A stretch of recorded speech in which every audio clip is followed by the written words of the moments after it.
So, hello and welcome to this week's episode of the Turn 5 podcast, where it's still the summer break, and so not very much is happening, which gives us the perfect opportunity to recap on Formula 3.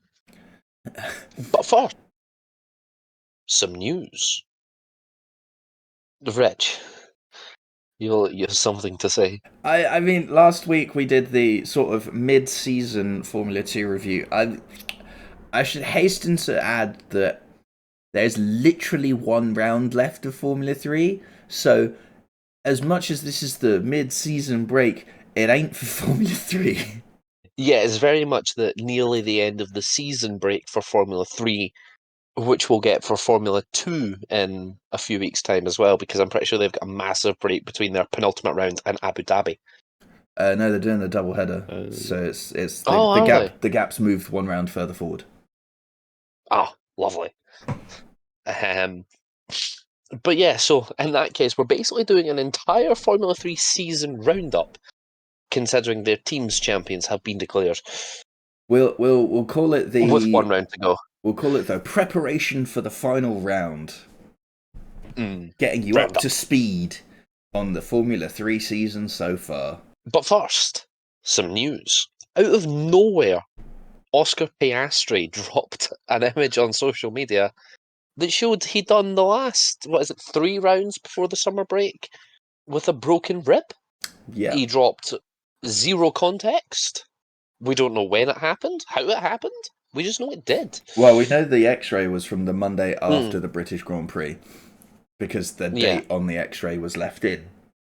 So we assume that he did it at some point over the British Grand Prix weekend, be that before, during, or after the race, we won't know. Like, imagine if he'd done that at an after-race party. McLaren would be fuming, to say the least. I mean, he's still done. So he's done what? Hungary. Is it just And Hungary and Spa. Belgium afterwards? Yeah, so Two two rounds, rounds. I suppose, yeah. He's still done 2 rounds and done decently in both of those. So Yeah, I mean, they can't really complain that much. But also, true. that must have been quite uncomfortable. Definitely. I'd just like some context. That's what everyone was saying on social media when he dropped it. They were just like, eh? Where's this come from? How did you do this? Sir, there's a story here. Why are you not telling it? Yeah. Um, as we were talking about before we started recording, I can't think of any time that would have happened during the on-track sessions at Silverstone because he didn't crash. Yeah, we didn't see anything that would sort of suggest brokey ribs, but Yeah. who knows? Maybe he'll give us some context at the press conference for the next round. If I'm sure nobody, the journalists are going to be all over that. I was gonna say, if nobody asks him, then they're not doing their job. Yeah. Ben, what do you think about Or Oscar Piastri's ribs? I think that my Sky internet can't really take the heat, and it's decided to take a massive shit. It's back to the good old days. We're back to square one, gents. Yeah. Yeah, full circle. We need to If you break heard out that. that meme that got made. I God, can't remember what it was from, where it came from, who made it, but I remember it being made. I'm gonna see if we're gonna find it. Carry on. Oscar That broke came out his of ribs nowhere. Yeah, and from Oscar. started doing well, so break more ribs, Oscar. But not too many. You still need to be able to breathe, son. Yeah. Yeah, exactly. Yeah, how many ribs do you have? 8, 10, I don't know. 12, 16. He's growing ribs. Bloody hell. Yeah. No, men have a odd number of ribs, and women have Oh. a even number. I'm sure. We have an odd number of ribs. Because we're kind of odd folk. This is getting googled. I Yep. think that's where the whole Bible story of like Adam and Eve and God using a rib from a man to build woman came from. Is because they've got one less. 12 and each. And, surprise, surprise, men's ribs and women both have 12 pairs. 12 It's just pairs, that so they've got women's are 24. smaller. Yeah, there's 24 ribs. Maybe we've evolved it out of things. Right. It's not the fact that we have 13 ribs. Oh well. Anyway, so yeah, he's Ribs. broken one. Ribs. Rich, lead us in Formula 3 discussion, please. Right, Formula 3. Obviously, the same with Formula 2. We all kicked off at the same time in Bahrain. A kind of the sort of affair that you'd expect really. Those with some experience did well in the qualifying, and then absolute carnage unfolds in the race because there's 30 cars on the grid. Yeah. So, Dino Beganovic took pole. I mean, it's reasonably close. Less than 0.2 of a second separated the top three. But then Lindblad took the sprint race and Browning took the feature race. And I mean, that put Browning in the lead of the championship at the end of the first round. That's obvious. Whoever wins the feature takes the championship lead. Yeah, it was. But then, I mean, you look at the other results, and it's kind of like Fornaroli did quite well, 8 in the sprint race, 7 in the feature race. So I think that put him Oh no, Leo Tramnitz did 6 in the sprint race and got 3rd in the feature race, so he was on 21. So he was actually 2nd in the championship at the end of the first round. He has since fallen down to 11th. Then again, second round was in Melbourne. We had Dino Beganovic take the feature race win with the fastest lap, but not pole position. So he got 26 points there. A solid weekend for him. Leo Fornaroli had a solid weekend as well. Second place pole position points and 2 points in the sprint race, 22 over the weekend. Gabriele Mini 5 in the sprint race, 3rd place in the feature race for 20 overall. That's about it for your star performers. I mean, Stenshorn won the sprint race, so he got all 10 for that. Which is the only points he scored in the first 4 rounds. So it's not been a great season for Stenshorn. Then we had the first of the real big scorers. Imola, Ollie Goethe, sprint race win with fastest lap, 2nd place in the feature race with the fastest lap, for a grand total of 30 points. Not bad. Not bad. Definitely kick-started him somewhat, considering in the first round he scored 3 points. In the second round he scored 8 points. But then struggled in Monaco and only scored 2 points. So, yeah. It's not really a kickstart then. No, it looked like just it was a springboard. Yeah, it boosted him up. It got him going. But I think Monaco's a bit of a bogey track for a lot of people, to be honest. And with 30 cars on the grid as well, you basically finish where you qualify. Yeah, exactly. Because the week after that, he scored another 20 points. So, other performers at Imola, 15 points. Fornaroli, 3rd place in the feature race. Sami Megatunov won that one. It was a good race. Imola was action-packed, thanks to the nature of the circuit and the DRS and the weather conditions. 17 points for Beganovic over the course of the weekend, and another 13 points for Gabriele Mini as well. So, but yeah, I think that's probably one of the big standout performances of the season so far is Ollie Goethe's 30-point haul. Yeah, has not been probably only one that beats it. I can see one right off the rip, but we'll keep going as we carry on. Only thinking of the same one, but Maybe we'll find out. Yeah.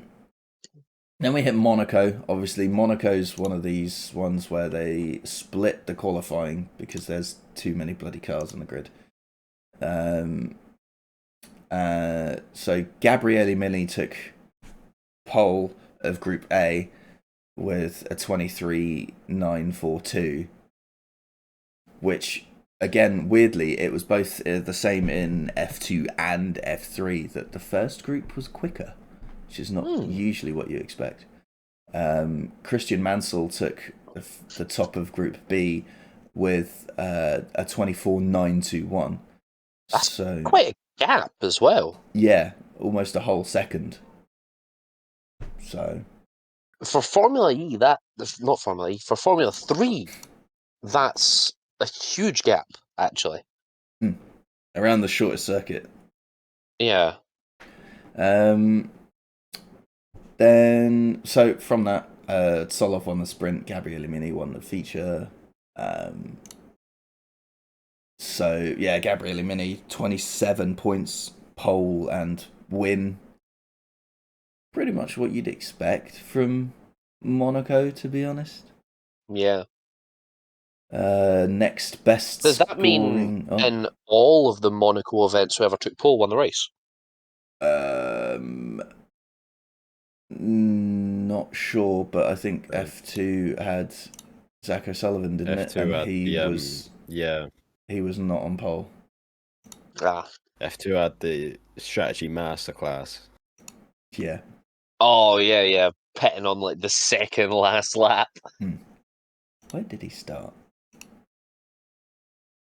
Zach O'Sullivan like was 15th or something. He was 8th in Group A, so yeah. So that's 15th on the grid. Yeah. So no, not everyone who started on pole won at Monaco. No.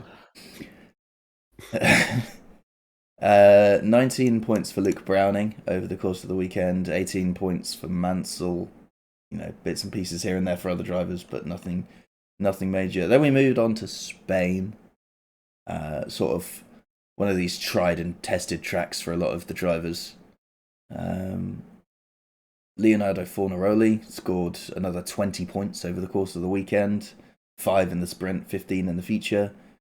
Arvid Lindblad had a good weekend. He picked up 27 points. He got the feature race win, and he got 2 points in the sprint race. Christian Mansell got second place and his points for pole position. So he got 20 points for that. Ollie Goethe got 20 points, as I said earlier. So he got 8 in the sprint race, 12 in the feature. So points sort of spreading themselves out a bit there. Then we moved to Austria. How close was the qualifying on this one? So between pole, which was Luke Browning, and second place, which was Arvid Lindblad, there was 0.084 of a second. Ooh. Yeah, and then less than 2 That's what we like. A nice close qualifying. Yeah, less than 2 tenths between first and fourth. And if you want half a second separates first and 13th. Oh. Yeah. That's very close. Yeah. So Luke Browning took pole position there. And he converted that pole position into a race win. So 27 points for him. Gabriele Mini got second place in the feature race, picked up 5 points in the sprint. So that's another 23 points for him.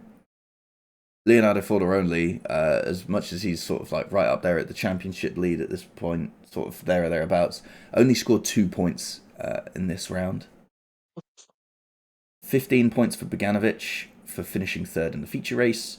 20 points for Christian Mansell.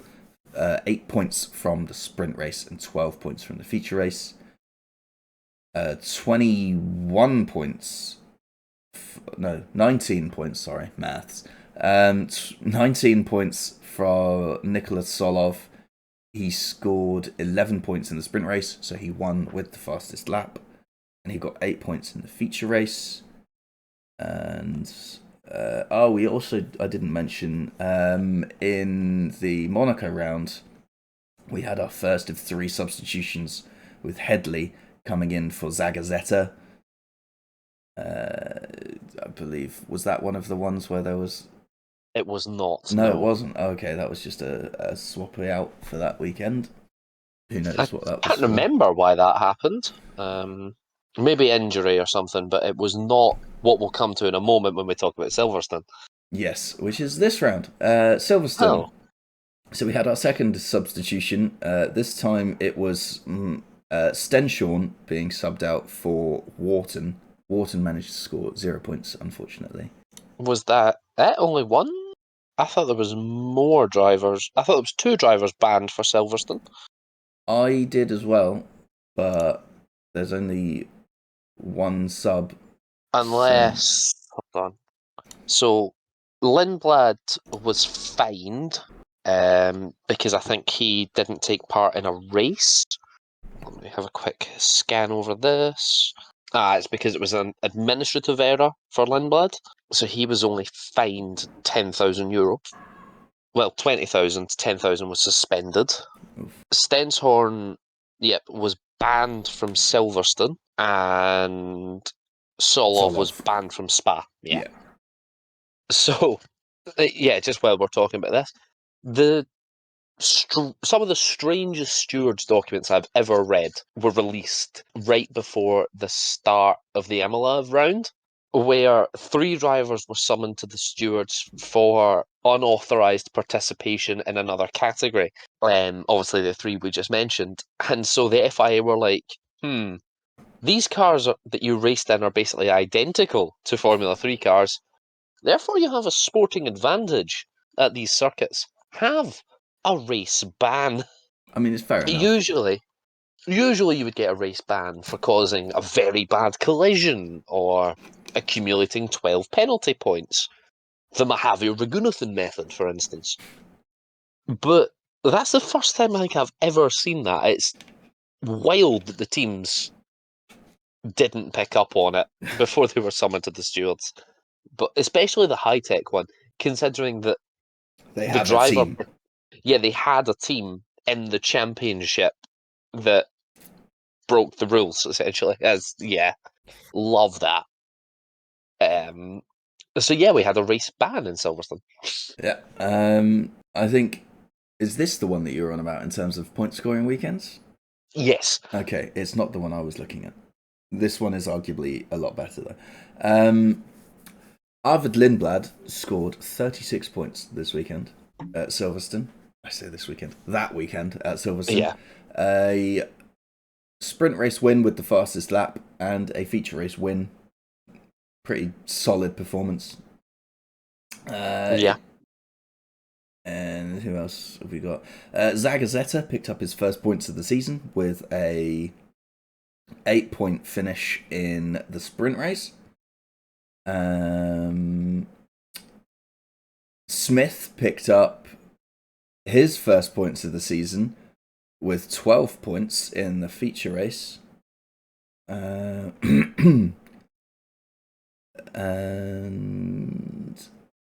Voisin really got off the mark here. This is a kickstart of a campaign. Took him a while, scored 0 points up to this point, but got 7 points in the sprint race and then 15 points in the feature race. It's just a shame that it came 3 rounds before the end of the season. Yeah. Little bit too little, too late. True, but as it stands, he has catapulted himself up to 10th in the championship. So yeah. When I say this has kickstarted his on campaign, a charge. He's second half of the season. He has scored in every race since that sprint race at Silverstone. But yeah, just touching on Lindblad, we mentioned this in the Silverstone episode itself, but it was the first time in Formula 3 history that a driver has done the double. It was a really impressive drive. That goes to a little bit fortunate in the feature, I believe it was. I'm pretty sure he inherited the win through penalties. Hey, you got to be there to be there, you know. But yeah, exactly. If you know the driver in front's got a penalty, you got to be in the zone, and he was. Other performances: Gabriele Mini, 24 points over the weekend. Took the fastest lap in the feature race and finished second, and scored 5 in the sprint. Voisin's total over the weekend, I should say, it was 22 points. Reasonable haul. Then we moved on to Budapest. Can I just... Tommy Smith at Silverstone got Mhm. P4 in the feature race. That's all he's done all season. Yeah, that's it. Just- That is the only points he has managed so far this year. Was he subbed in, or No, he's appeared in just every shit. single round. And then it's fucking class in the feature at Silverstone. And that's all. Yeah, hasn't scored since? Nope. It didn't score before, hasn't scored since. That just goes to show how chaotic the feature was at Silverstone. So if you haven't watched it, go and do so. Yeah, do it now. Pause us, watch it, and then come back. Yeah. So Budapest qualifying was another reasonably close affair. Well, okay. The guy who got pole was 2 and a bit tenths clear. It was Van Herpen, but then Solov in second, Fornaroli in third, and Leon in fourth were separated by 6,000ths of a second. Yes. And then Sergio Ramos in Sergio Ramos. Is it? Oh, have I just defaulted to fucking Santiago Ramos? For fuck's sake, I'm cutting that out. I'm cutting that out. You done what I did during Formula E a couple of seasons ago. Yeah. It's getting cut out. I don't care. No, that needs to be kept in for the award show. Blunder of the year. Second, because I had no idea. I genuinely thought that this guy's name was Sergio Ramos. I was like, hang on a second. There's a guy actually called Sergio Ramos in it.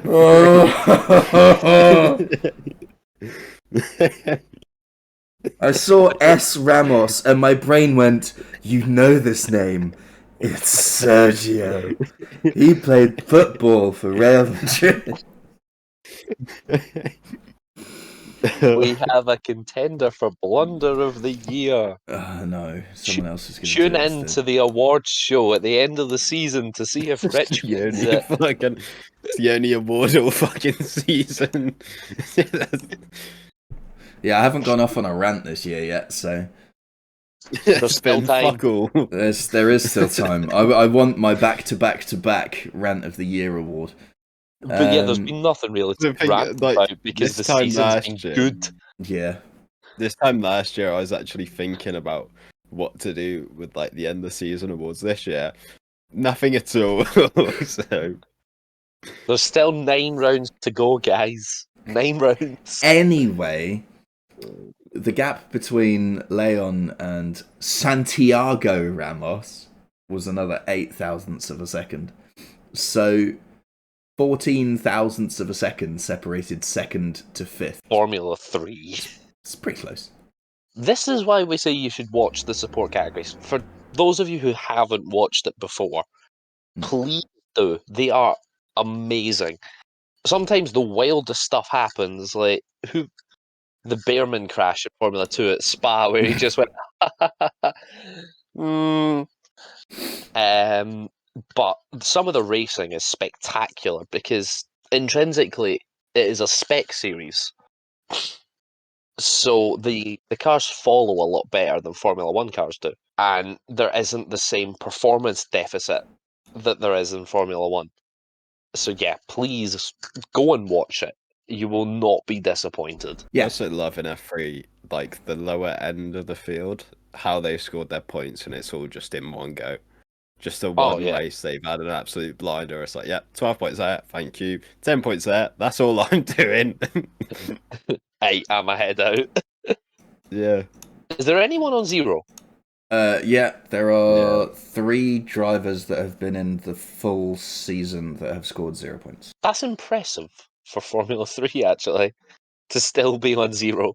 I know one of them has been unlucky at points and been wiped out of points paying positions. So, but anyway, Hungary. Yeah. Leonardo Fornaroli, 19 points.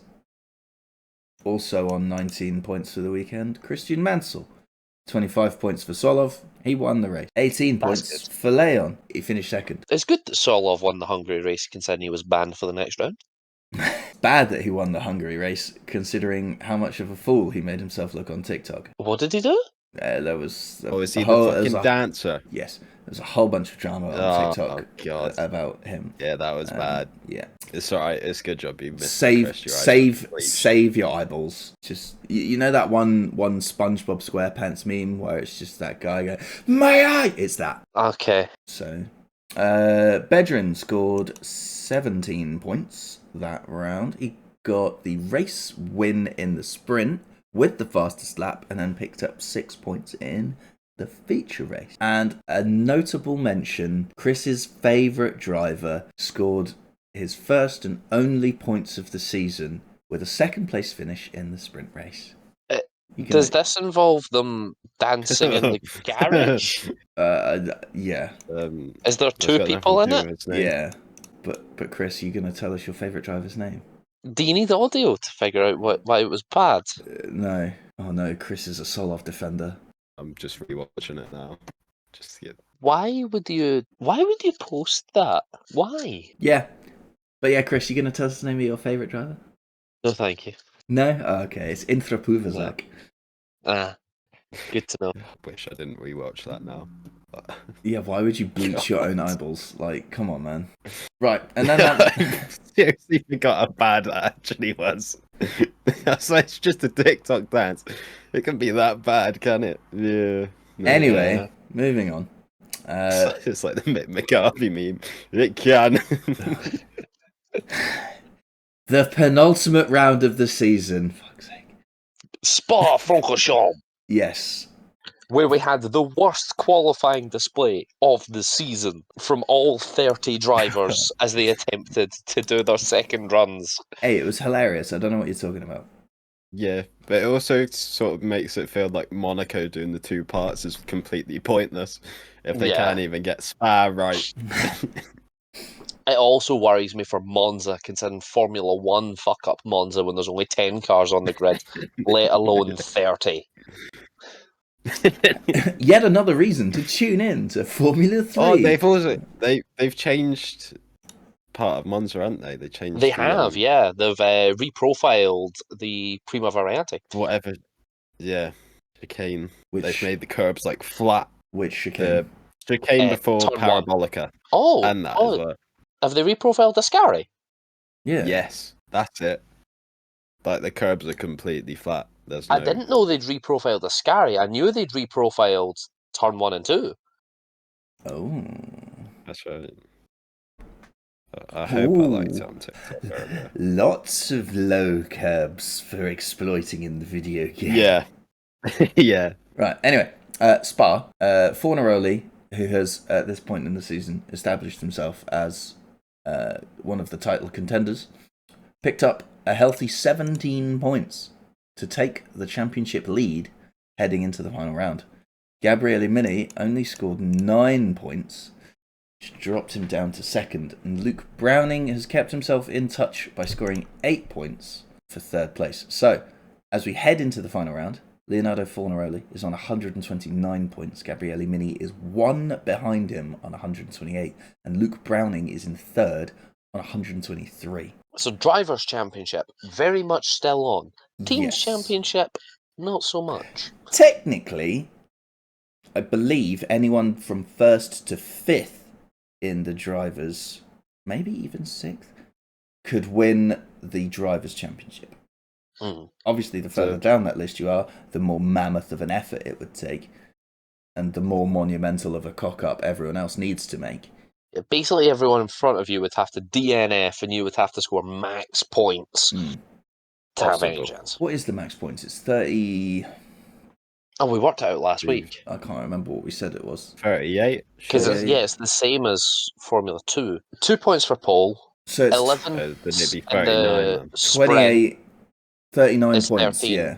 Yeah, plus 26. 39 points. Yeah. So 39 points on offer means that That means the Ollie top Goethe coming up. 5. 6 at Wait, what's 29. Spencer? Ollie 35. Goethe, 94 plus. Oh, Technically, okay, he can yeah. still win it. Yeah. So 1st to 7th can still win. I mean, it's fucking unlikely, yeah, but it's possible. Yeah. Ollie Goethe needs to score maximum points and have Leonardo Forneroni, Gabriele Mini, Luke Browning, Arvid Lindblad, Yep. Dino Boganovic, and Christian Mansell score 0 points. Yeah. And is that to I tie believe the in you. championship? No, that's to outright win it. That's I definitely. was going to say, Do because that if a he lot. tied it, we would then need to do count back. Yeah, no, he would win it clear by a couple of points. So yeah, Ollie Goethe is on 94 points, Christian Mansell is on 97, Dino Boganovic is on 100, and Arvid Lindblad is on 113. So I think realistically the top 4 are the most likely, but really, it's going to be between the top 3. Yeah. Um, But this is Formula 3. And anything stranger could things happen. have happened. Yeah. Anyway, back to Spa. Boganovic got the race win in the sprint, so picked up 10 points, but failed to score in the feature race. Leon scored 9 points in the sprint and 12 points in the feature, and this is the other 30-plus point race. This is the one that I spotted. Is Voisin got 4 points in the sprint race, but took a full house in the feature race. Did you just say the bike? Yeah. Yeah. That's normally my job. Why are you stealing my thing? But yeah, he scored a full house in the feature race with pole position, race win, and fastest lap. So a pretty dominant performance around the Spa circuit there. I mean, I wouldn't. Montoya got 24 Sorry. points. Montoya got definitely 24 wouldn't points over the weekend as well. So count Lindblad out of the championship. I think it's top 4. Because it's only 16 points. That's not a huge gap. true, but at the same time, but he has to do well in the feature. That's the fit. Like he does have 2 feature race wins. The difference is Lindblad is not on a run of form, and Forneroli is. As I say, he's scored quadruple 0.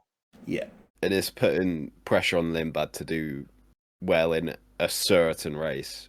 The top 3 can do decent in the sprint and just like okay in the feature, and they should be. I mean, if they do decent in the sprint, it basically counts Lindblad out. Yeah. Yeah.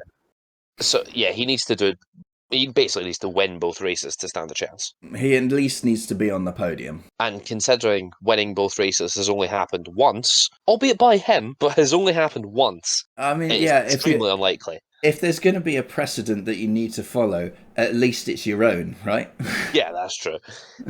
So, it's not that if he can do it, I can do it. It's that, I've done it before. I now need to do it again. There's a difference between just doing it on a random weekend and then doing it when you absolutely have to do it, no choices except but to do it. Yeah. So. We will see. Yeah. In how many weeks' time? It's the 30th of August to the 1st of September is the race 3 weeks' time, roughly. It's the last weekend before I jet off to America. Yeah. For 20 days. I mean, it teases up quite nicely for the last round, doesn't it? It does. 6 points between the top 3. Another 10 points back for 4th. I mean, at least the drivers are still on. True. Like, the teams has been done and dusted. Okay, officially it was done and dusted in the last round, but it's been kind of like a... Knew Prema were going to win for a good few rounds. Yeah. I mean, we can... there's still fights for lower places, so the fight to not finish last is still very much on. Genza Motorsport are in last currently. They're on 29 points, and AIX Racing ahead of them are on 34. Then there's AIX to do well, just because they've got a really cool livery, if I remember rightly. But then there's also the fight for 7th, which could impact the 6th position. So in 8th, you've got Van Amersfoort Racing on 85 points. And in 7th, you've got Rodin Motorsport on 85 points. But not too far ahead of them, you've got MP Motorsport in 6th on 99 points. Then... Yeah, I was right with AIX. They've got that really snazzy, like, gold livery. They need to win. It's bronze and lime green. It's definitely bronze, not gold. Chris doesn't know his metals. Yeah, it's a very small picture on the website. Well, what part of that remember card what do I you seen look at and think, yeah, I Gold. like that? I don't know. I think it's really snazzy. It's quite unique. I get that it's different, but it's like it's even worse than Kick Sauber. Oof, that's a kick in the teeth. No, come on now. Why if they made the car fucking bronze and lime green then? To stand out. Oh my god. I'm fucking doing that. Can I carry on? Yeah. Yeah. Okay, good. In 5th place, High Tech Pulsate are on 149 points. They're sort of in a bit of a no man's land, really, between 6th and 4th. 4th is Campos on 175. The battle for 2nd, however, is still very much in the mix. Trident are currently in 3rd. They have 217 points. And ART Grand Prix are in 2nd on 226. So that's going to be a one to watch there, just because a little bit of money for the teams. But Prema have run away with it. They've scored 341 points already, so they're done. F1 Academy next week. A lot less rounds to talk about for them. It'll be a lot quicker for them. They've only had 3 rounds to date. Yeah.